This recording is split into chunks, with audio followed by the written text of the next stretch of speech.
आज हम लोग समझेंगे विंडो एसी की वायरिंग, यानी ये जो विंडो एसी है हम इसकी वायरिंग कैसे कर सकते हैं, एक एक तारों को समझेंगे। सबसे पहले देखिए इसके पीसीबी को हमने इसमें से सिर्फ खोल करके अभी बाहर निकाला है, यानी इस तरह से बाहर निकाला। और इसके साथ ये जो सामने का ग्रिल है अभी ये कंपनी का है, मतलब ये यूनिवर्सल पीसीबी नहीं है, साथ वाली पीसीबी है। इस तरह से देखिए इसकी डिस्प्ले यहाँ पर है और ये डिस्प्ले का वायर है, इसको हमने बाहर निकाला। हमारे पास यूनिवर्सल पीसीबी भी है जो किसी भी विंडो एसी में लग जाती है, किसी में भी काम करती है। इसके भी कनेक्टर इस प्रकार से है, तो वो भी दिखाएंगे कि इसमें और इसमें अंतर क्या है, यानी जो कंपनी की पीसीबी है और जो नॉर्मल पीसीबी है उसमें क्या डिफरेंट है। सबसे पहले इसको हम निकाल देते हैं, इसके कनेक्शन को, जितने भी कनेक्टर है सभी को हम बाहर निकाल देते हैं, बिल्कुल डायरेक्ट सभी कनेक्टरों को इसमें से बाहर निकाल देते हैं और पीसीबी को हम इसमें से बाहर निकाल लेते हैं। यहाँ पर देखिए ये हमारी पीसीबी है, इस तरह से इसके अंदर एक लॉक लगा है। इस पीसीबी को अगर बाहर निकालना चाहते हैं तो ऐसे इसको पीछे खींच करके पीसीबी को ऊपर उठाना होगा और इस तरह से हमारी ये पीसीबी इसमें से बाहर निकलेगी। ऐसे देखिए थोड़ा थोड़ा करके ऐसे इसको ऊपर उठाएंगे और ये पीसीबी बाहर निकलेगी। जितने भी कनेक्टर हैं सभी को हम ऐसे दबा करके बाहर निकाल लेते हैं, सभी कनेक्टरों को। और पहले पीसीबी को समझते हैं, पीसीबी है क्या, कैसे काम करती है, कैसे पूरे सिस्टम को कंट्रोल करती है। ये पीसीबी का कार्य होता है पूरे सिस्टम को कंट्रोल करना। यहां पर देखिए सिर्फ इतनी बड़ी पीसीबी है, ये जो पीसीबी है इस विंडो एसी को पूरे को कंट्रोल करती है। इस पीसीबी के साथ देखेंगे जो तार हैं ये टोटल दो हमारे हैं सेंसर, और ये जो सेंसर है इसमें एक रूम टेम्परेचर सेंसर है और एक कॉइल सेंसर है। रूम टेम्परेचर सेंसर और कॉइल सेंसर में अंतर यही होता है कि जो रूम टेम्परेचर सेंसर होता है ये प्लास्टिक के हेड वाला सेंसर होता है, कॉइल सेंसर होता है जो ये मेटल बॉडी का बना होता है। ठीक है, इस तरह से इसमें दो सेंसर है। लेकिन हमारे पास जो यूनिवर्सल पीसीबी है जो किसी में लग सकती है उसमें एक ही सेंसर है, और इसमें जो सेंसर एक ही है और प्लास्टिक के हेड वाला है, मतलब ये रूम टेम्परेचर सेंसर है। इस पीसीबी के साथ कॉइल सेंसर नहीं है, तो अगर नहीं है तो कोई बात नहीं, अगर है तो फिर देखिए इस तरह से ये दो हो सकते हैं। अब ये जो कॉइल सेंसर है ये एवापोरेटर में टच होता है, इसमें यहाँ पे एक पाइप बनी होती है, इसी पाइप में केवल लगा दिया जाता है, केवल एवापोरेटर में टच होता है। और जो रूम टेम्परेचर सेंसर होता है वो एवापोरेटर के सामने यहाँ पे लगा होता है। अब एवापोरेटर के सामने लगा होने से जब ये फ्रिज एसी हमारी चलती है ये हवा को खींचती है और जो कमरे की हवा होती है वो इसमें टकराती है, इसलिए रूम में कितना टेम्परेचर की हवा है उसको ये सेंस कर पाता है और पीसीबी को सूचना देता है। अब पीसीबी के अंदर जो कनेक्टर है उन कनेक्टरों को देखेंगे कि क्या क्या कनेक्टर है। सबसे पहले देखिए यहाँ पे कनेक्टर है और ये जो कनेक्टर है टोटल 4 पिने हैं इसमें, और ये चारों के चारों एक ही है। यहां पर देखिए लिखा है इसमें न्यूट्रल, मतलब ये चारों पिने एक ही है, और इसमें न्यूट्रल भी लिखा है, यानी ये चारों पिने न्यूट्रल के, मतलब किसी एक में न्यूट्रल दिया जाए तो बाकी के किसी से भी न्यूट्रल ले सकते हैं। ये ऐसा न्यूट्रल का जंक्शन एक तरह से।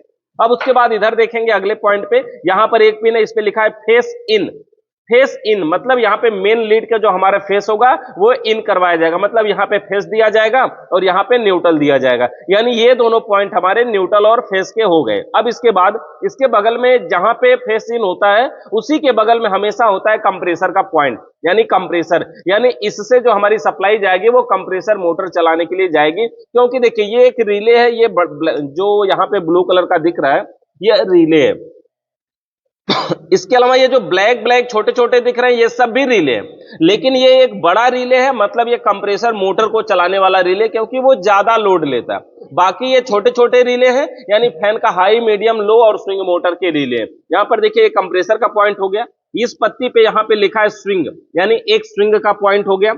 उसके बाद यहाँ पर ये वाली पत्ती देखिए लिखा है इस पे हाई, मतलब एक हाई का हो गया, एक मीडियम का हो गया और एक लो का हो गया। इस पे लिखा है मीडियम, ये लो और मीडियम ये high, swing, compressor, face in और ये न्यूट्रल। इतने जंक्शन इसमें हैं और इतने में हमें केवल कनेक्शन जोड़ना है। यहां पर डिस्प्ले के लिए एक कनेक्टर निकला हुआ है जो कि डिस्प्ले में लगा दिया जाएगा। इतने कनेक्टर है। अगर हमारी यूनिवर्सल पीसीबी होती तो उसके अंदर भी देखेंगे इस तरह से इसकी डिस्प्ले है और तार जोड़ने के लिए उतने ही पॉइंट है। पीसीबी की बनावट अलग अलग हो सकती है लेकिन जो हमें कनेक्टर मिलने हैं वो उतने ही मिलेंगे। यहां पे देखिए इसमें ये जो साइड में है ये न्यूट्रल का जंक्शन है, मतलब इसमें न्यूट्रल दिया जाएगा। उसके बाद यहां पर इस पे लिखा भी है, यहां पे लिखा है न्यूट्रल और इधर की साइड में एरो बना है, मतलब यही है कि यही तीनों पॉइंट न्यूट्रल के हैं। उसके बाद यहां पर है फेस का पॉइंट, यानी ये फेस लिखा हुआ है, ये फेस का है। उसके बाद लिखा है कंप्रेसर, यानी ये वाला पॉइंट कंप्रेसर का। बता रहे जब भी फेस जहां से इन होता है उसी के बगल में कंप्रेसर का पॉइंट हमेशा मिलता है, क्योंकि फेस डायरेक्ट कंप्रेसर में पहुंचना चाहिए, ज्यादा पावर के साथ पहुंचना चाहिए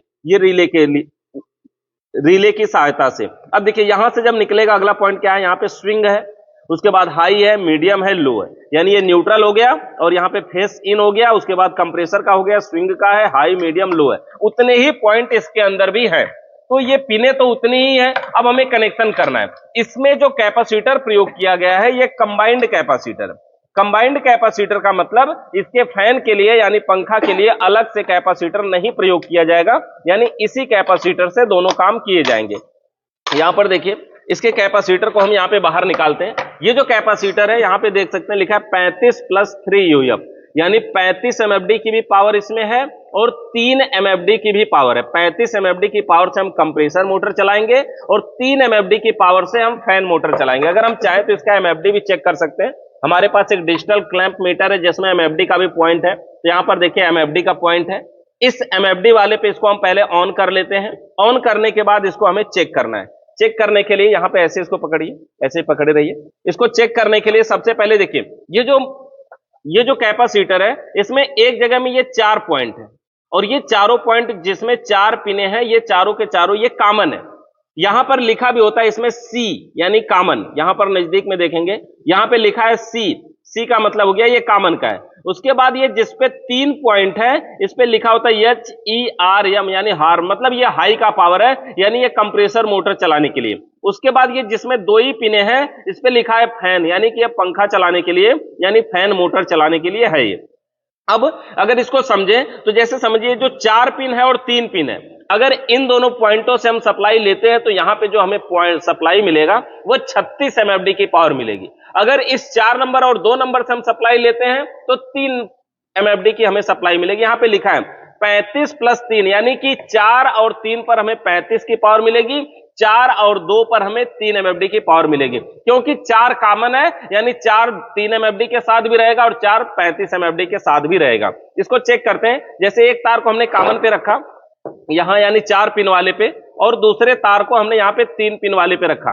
डिस्प्ले में देखेंगे अभी नंबर आएगा, कुछ जा करके फिर आएगा और यहां पे जो नंबर आएगा देखिए 35.5, मतलब 35 MFD की पावर पूरा ये दे रहा है। अब अगर एक तार को 4 पे और एक तार को 2 पर रखते हैं तो डिस्प्ले में देखेंगे नंबर अभी आएगा कुछ MFD का कि कितने MFD का, तो ये है 3.0 यानी ये 3 MFD की पावर दे रहा है। तो ये जो कॉमन है 4 नंबर पॉइंट कॉमन है, इसके हिसाब से हम समझ सकते हैं कि ये कैपेसिटर हमारा 2 कैपेसिटर है। यानी इस तरह का कैपेसिटर जिस भी एसी में लग रहा हो उसमें फैन के लिए अलग से कैपेसिटर लगाने की जरूरत नहीं है, यानी ये कंबाइंड कैपेसिटर है रनिंग प्लस रनिंग का। इस तरह से कैपेसिटर हो गया। अब इसके अंदर के तारों की संख्या को देखते हैं, यानी जो कनेक्टर्स निकलते हैं अंदर से उसको हम समझते हैं। यहां पर देखेंगे कनेक्टर कितने निकले हुए हैं, ये ढेर सारे लीड तार निकला हुआ है टोटल। इसमें सबसे पहले समझते हैं, देखिए ये 2 तार हैं जो ब्लू कलर के हैं, ये हमेशा लगभग ब्लू का ही होता है। इसको हम अलग कर देते हैं। ये दोनों तार हमारे स्विंग मोटर के लिए है, यानी इसको हम अलग कर देते हैं स्विंग मोटर का। उसके बाद यहां से लीड से हमारे अलग अलग 2 भागों में बटे हुए तार हैं। यहां पे देख सकते हैं इस तरह से टोटल यहां पे एक साइड में 5 तार हैं, 1 2 3 4 5, ये 5 तार हैं और ये जो पांचों के पांचों तार हैं ये हमारे फैन मोटर के यानी पंखा के हैं, जिसमें 2 तार रनिंग स्टार्टिंग के हैं और 3 तार इसमें हाई मीडियम लो के हैं। ये 5 तार ये हो गए और इधर की साइड से 3 तार निकले हुए हैं जिसमें कॉमन है, रनिंग है और स्टार्टिंग है, यानी कॉमन रनिंग और स्टार्टिंग। इस तरह से 3 तार इधर निकले हुए हैं। अब ये जो फैन मोटर के तार हैं, अगर इस मोटर को हम चेक करना चाहें कि जैसे ये मोटर सही है कि नहीं सही है, पहली चीज। दूसरी चीज, इस मोटर में कौन दोनों तार रनिंग और स्टार्टिंग के। सबसे अच्छी बात तो ये कि आप इसके डायग्राम पे देख सकते हैं, किसी भी मोटर में होगा डायग्राम जरूर रहता है। अगर डायग्राम नहीं चेक करना चाहते हैं तो फिर कंटिन्यूटी के जरिए भी हम इसको चेक कर सकते हैं, किस पे कितना मान आ रहा है उसके हिसाब से हमें इसको चेक कर सकते हैं। जैसे ये 5 तार है, पहले हम कहीं से कहीं इसमें रखते हैं और इसको नंबर को देखते हैं। देखिए इसमें नंबर आ रहा है 26 26। किसी और पे रखते हैं, देखते हैं, देखिए 19 आ रहा है ना, 196 आ रहा है इस पे नंबर, है ना। उसके अलावा देखते हैं यहां पर कोई और, यहां पर देखिए 41 आ रहा है। यहां पर देखते हैं, देखिए 26.2 आ रहा है। यहां पर देखिए कितना आ रहा है, 185 आ रहा है। तो सबसे पहले हमें देखना है इसमें कि किन 2 पिनों का मान सबसे अधिक है। तो इसके अंदर देखिए हम क्या करते हैं, यहाँ पे व्हाइट कलर, रेड कलर और ब्लैक कलर, ये 3 को अलग कर लेते हैं क्योंकि ये हाई मीडियम लो के होते हैं। कलर के हिसाब से भी हम जानते हैं कि ब्लैक वाला हमेशा हाई होता है, रेड वाला हमेशा लो होता है और व्हाइट वाला मीडियम होता है। ये कलर के हिसाब से भी है। बाकी ये जो येलो और ब्लू कलर है यही हमारे रनिंग स्टार्टिंग के हम जानते हैं। तो इन दोनों पॉइंटों पे रखते हैं और देखते हैं मान कितना आ रहा है। देखिए 335 सबसे ज्यादा, जो अभी तक हमने चेक करे थे तो 185 86 ये सब लास्ट था, सबसे ज्यादा मान इसमें आया 335। तो जिन 2 तारों का मान सबसे ज्यादा होता है वही दोनों तार रनिंग और स्टार्टिंग के होते हैं, मतलब वही दोनों तार हमारे कैपेसिटर में जोड़े जाते हैं। ये फैन मोटर का है। अगर फैन मोटर का इस तरह से है तो यही दोनों तार रनिंग और स्टार्टिंग के हमारे हैं। अगर हमें इसको जोड़ना है तो हमें इसके लिए जो फैन मोटर है उसके लिए पावर कितनी चाहिए, 3 MFD का। तो 3 MFD के लिए एक तार को पहले तो हम 4 नंबर पे लगा देंगे, ब्लू वाले को हम यहाँ पे लगाते हैं, और यहाँ पे एक तार को हम 2 नंबर पे लगाएंगे क्योंकि ये फैन का है, यानी इस फैन मोटर को 3 MFD की पावर अब इतने से मिल जाएगी। अब ये जो 3 तार बचे हैं ये तीनों हाई मीडियम लो के हैं। अगर हम हाई मीडियम लो भी चेक करना चाहें तो कर सकते हैं। एक तार को इसके रनिंग या स्टार्टिंग किसी पे रखेंगे, दूसरे तार से इन तीनों को चेक करेंगे, जिसका मान सबसे ज्यादा होगा वह लो का होगा, जिसका मान सबसे कम होगा वो हाई का होगा, और बचा हुआ तीसरा मीडियम का होगा। तो इस तरह से ये तीनों तार हैं, हम हाई मीडियम लो को इसमें जोड़ देते हैं। ये पीसीबी हमारी है। सबसे पहले देखिए अभी पीसीबी में हमने कोई भी तार नहीं जोड़ा, सीधा हाई मीडियम लो जोड़ रहे हैं। इसमें ब्लैक वाला हाई होता है हमेशा, और ये रेड वाला जो है ये लो होता है, और व्हाइट वाला इसमें मीडियम होता है। ये तीनों तारों के कलर कोड हैं, इन तीनों को हमने यहाँ पे दे दिया। अब हमारी जो मेन लीड है, ये देखिए पीसीबी इसमें था, ये जो मेन लीड है, इस मेन लीड में यहाँ पे 2 तार हैं, एक रेड और एक ब्लैक। तो रेड और ब्लैक यानी न्यूट्रल और फेस है। तो न्यूट्रल का ये जंक्शन है जिसमें 4 पिन है, तो न्यूट्रल को हम न्यूट्रल पे जोड़ देते हैं। यहाँ पर न्यूट्रल को न्यूट्रल पर जोड़ दिया। अब ये जो रेड वाला तार बचा है ये हमारा फेस है, और यहाँ पे लिखा है फेस इन, तो इसको जोड़ देते हैं हम फेस इन पर, यानी कि इस पीसीबी को न्यूट्रल और फेस भी मिल गया, और हमें फैन की वायरिंग कर लिया हमने। अब हमारा अभी ये बचा हुआ है कंप्रेसर मोटर। कंप्रेसर मोटर में यहाँ पे 3 तार हैं जिसमें कॉमन है, रनिंग है और स्टार्टिंग है। कॉमन है, रनिंग है और स्टार्टिंग है। इसके अंदर भी हम कॉमन, रनिंग, स्टार्टिंग को ना मल्टीमीटर से भी चेक कर सकते हैं, नहीं तो कंप्रेसर के ऊपर एक ढक्कन लगा होता है, उस पर लिखा होता है कि कौन सा कॉमन है, कौन सा रनिंग, कौन सा स्टार्टिंग, बड़े आराम से वहां से देख सकते हैं। अब इसके अंदर देखिए एक तार है जिसमें एक और कनेक्टर जोड़ा हुआ है, यानी इसमें न्यूट्रल की सप्लाई लेकर के जाना होगा कैपेसिटर के लिए। इसमें हमें क्या करना है, देखिए ये जो ब्लैक तार है ये कॉमन है, और कॉमन में इसमें हमें न्यूट्रल की सप्लाई जोड़ना है। तो हम क्या करें, इसको, ये जो ज्वाइंटर है इसको यहां 4 नंबर में जोड़ देते हैं, और 4 से ये न्यूट्रल पे जोड़ देंगे। तो होगा क्या, न्यूट्रल यहां से 4 नंबर से वहां पहुंचेगा। या फिर ऐसा करें, हम ये वाला कनेक्टर यहां 4 में जोड़ें और इसको वहां जोड़ें, तो भी बात वही है, कोई फर्क नहीं पड़ता उससे, तब भी ये काम करेगा। तो हम क्या करें, यहां नजदीक पड़ रहा है तो जो 4 नंबर वाली पिन है उसी में हम इसको जोड़ दे रहे हैं। देखिए 4 नंबर वाली पिन में हम इसको जोड़ दे रहे हैं, यहां पे न्यूट्रल पहुंच गया, और न्यूट्रल वाला जो जंक्शन है पीसीबी के अंदर उसमें भी हम इसको जोड़ दे रहे हैं ताकि इसको न्यूट्रल मिल जाए। तो ये न्यूट्रल मिल गया। देखिए न्यूट्रल यहां से गया 4 नंबर, और 4 नंबर से ये गया इसके रनिंग पे, और यहां से इसका जो येलो वाला तार है कंप्रेसर का स्टार्टिंग वाला, ये येलो कलर का स्टार्टिंग है, इसको जोड़ देते हैं 3 नंबर पे। तो यहां से देखिए 4 नंबर और 3 नंबर से कंप्रेसर मोटर को जो पावर गई है वो 35 MFD की पावर जा रही है, यानी कि कंप्रेसर मोटर की वायरिंग हमारी हो चुकी। अब इसके अंदर न्यूट्रल तो यहां से मिल गया। अब हमें जो न्यूट्रल देखना है, फैन को भी न्यूट्रल मिल गया है, ठीक है। अब हमें स्विंग मोटर, एक और मोटर चलाना है, एक तार इसमें और है, और इसको जोड़ना यहाँ पे जो कंप्रेसर लिखा हुआ है वो, यानी कंप्रेसर वाले पॉइंट पे। कंप्रेसर वाले पॉइंट से इसको क्या मिल गया, यहां से फेस मिल गया, और यहां से न्यूट्रल मिल गया, यानी न्यूट्रल फेस दोनों मिल गया है पीसीबी को और हमारे एसी को। अब ये चलने के लिए बिल्कुल तैयार है। एक तार इसमें बचा है केवल स्विंग का, इसको भी जोड़ना है। तो जोड़ने के लिए सबसे पहले स्विंग मोटर का एक तार को हम यहां पर जोड़ देते हैं, स्विंग वाले पॉइंट को, और दूसरे तार को हम चाहें तो यहां 4 नंबर पे भी जोड़ सकते हैं, चाहे तो इस न्यूट्रल वाले जंक्शन पे भी जोड़ सकते हैं। दोनों बात एक ही है, क्योंकि ये 4 नंबर न्यूट्रल का जंक्शन बन चुका है, लेकिन हम जोड़ते हैं पीसीबी में न्यूट्रल, यानी पीसीबी से एक को न्यूट्रल में जोड़ दिया और एक को स्विंग पे जोड़ दिया। इस स्विंग मोटर को भी सप्लाई मिल चुकी है, और ये वायरिंग हमारी पूरी हो चुकी है। अब इसका ये जो डिस्प्ले है, इस डिस्प्ले को भी हम यहाँ पे लगाते हैं, और इसको पहले एक बार चला करके देखते हैं। देखिए यहाँ पे डिस्प्ले है, और डिस्प्ले में ये कनेक्टर लगा हुआ है, इसको हमें यहाँ पर खोस देना है, यानी इसको लगा देना है इसमें कनेक्टर में, और यहाँ पर हमने इसको लगा दिया। और लगाने के बाद सप्लाई जोड़िए, वहां पे बोर्ड में खोसिए इस मेन लीड को। मेन लीड को सप्लाई जोड़ते हैं और इसके डिस्प्ले को देखेंगे।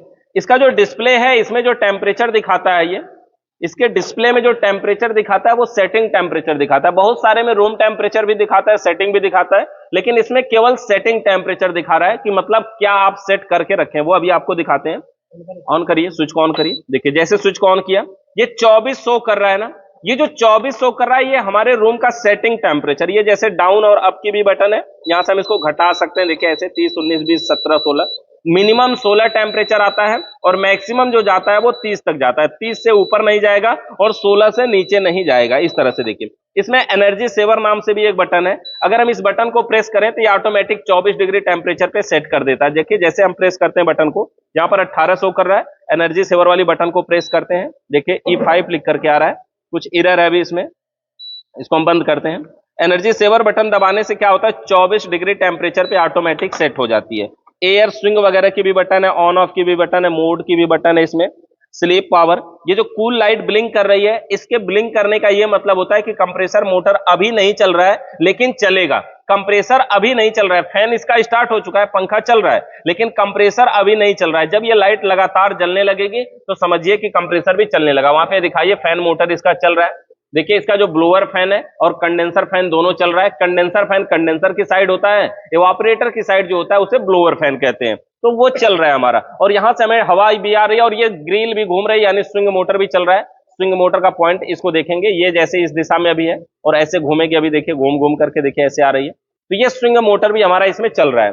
तो इस तरह से हमारा कंप्रेसर मोटर अभी नहीं चल रहा है, देखिए कूल की लाइट ब्लिंक कर रही है। अगर हम इसको चला रहे हैं और ये नहीं चल रही है और ये कूल जो लाइट है ये 3 मिनट के बाद कंप्रेसर स्टार्ट होता है, हम तुरंत चलाना चाहते हैं तो रिमोट में हमारे बटन होता है क्विक स्टार्ट। यहाँ पे रिमोट है, देखिए रिमोट में बटन होता है क्विक स्टार्ट, क्यू स्टार्ट नाम से बटन होता है। इस बटन को जैसे हम प्रेस करेंगे हमारा कंप्रेसर मोटर तुरंत चालू हो जाएगा। और यहाँ पर देखिए एम्पियर आ गया, 2 पॉइंट कुछ आया शुरू में, और देखिए अब 3 पॉइंट कुछ आ गया, 3.5, 3.6, 3.8, 9, 4 एम्पियर के करीब आ गया।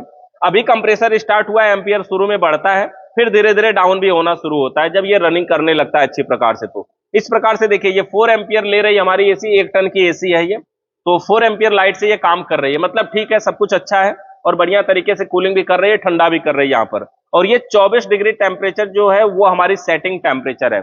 हम इसको निकाल देते हैं इस तरह से। और अगर हम अपने पीसीबी के साथ इसका कनेक्शन करना चाहें या फिर अलग से इसमें कैपेसिटर लगा करके पंखा के लिए अलग कैपेसिटर लगा दें, या कंबाइंड कैपेसिटर ना हो तो भी इसकी वायरिंग बड़े आराम से कर सकते हैं। तो इस प्रकार से हम विंडो एसी की वायरिंग करते हैं। इससे रिलेटेड आपका अगर कोई सवाल या सुझाव हो तो कमेंट करके जरूर बताइए। वीडियो देखने के लिए आप सभी का बहुत बहुत धन्यवाद।